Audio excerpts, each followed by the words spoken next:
केजरीवाल को जमानत मिलने के बाद आप नेता मनीष सिसोदिया व सांसद संजय सिंह ने प्रेस वार्ता की।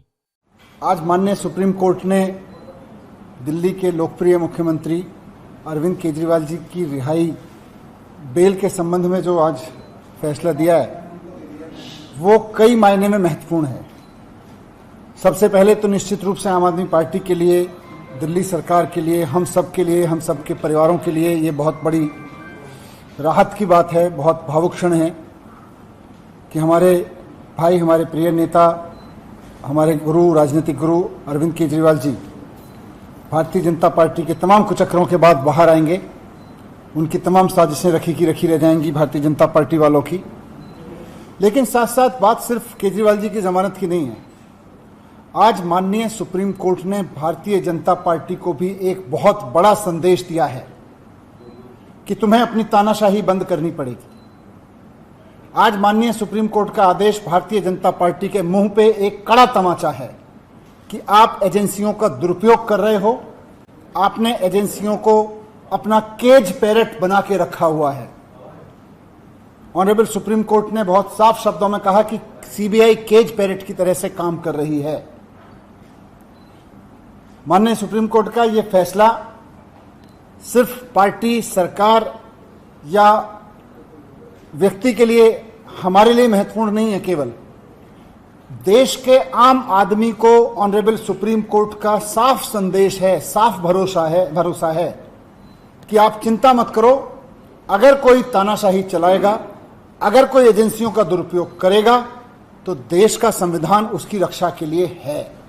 संदेश साफ है ऑनरेबल सुप्रीम कोर्ट का कि तानाशाही के खिलाफ देश का संविधान हर आम आदमी के लिए रक्षा के लिए है। और भारत में अगर किसी की चलेगी, ना तानाशाही की चलेगी, ना सीबीआई की चलेगी, ना ईडी की चलेगी, ना इनके तानाशाही कानूनों की चलेगी।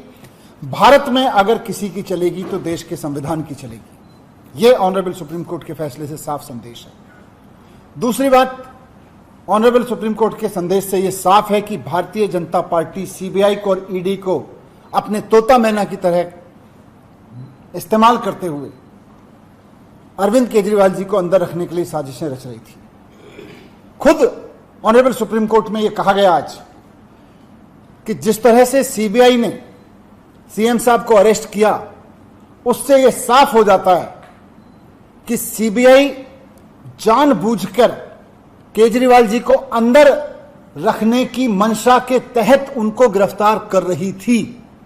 यह बात आज के ऑनरेबल सुप्रीम कोर्ट के फैसले में साफ हो रही है। केजरीवाल जी को जेल में रखने की मंशा के तहत सीबीआई केजरीवाल जी को अरेस्ट करती है। और यह मंशा किसकी है? केजरीवाल जी ने कुछ गलत तो किया नहीं। मंशा है भारतीय जनता पार्टी की। भारतीय जनता पार्टी की यह मंशा थी कि अरविंद केजरीवाल जी अंदर रहें जेल के। इसलिए जब ईडी से केजरीवाल जी बाहर आने लगे तो उस वक्त सीबीआई से उनको अरेस्ट कराया गया।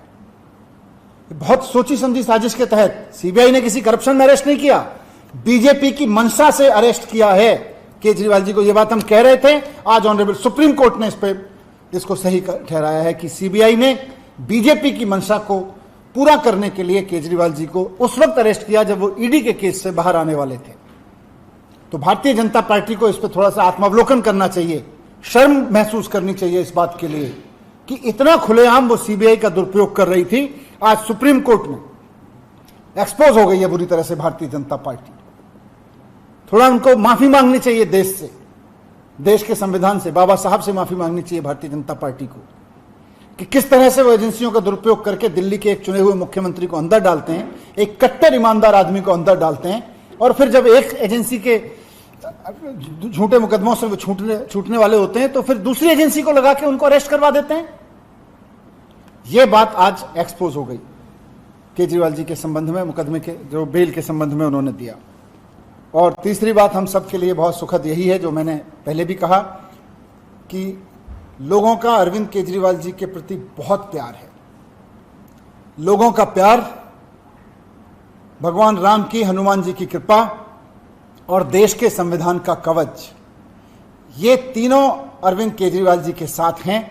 और जब तक लोगों का प्यार अरविंद केजरीवाल जी के साथ है, जब तक भगवान राम की, हनुमान जी की कृपा अरविंद केजरीवाल जी के साथ है, जब तक देश के संविधान का रक्षा कवच अरविंद केजरीवाल जी के साथ में है, केजरीवाल जी जैसे कट्टर ईमानदार आदमी का कोई कुछ नहीं बिगाड़ सकता। ये बात आज साफ हो गई है। फिरोजा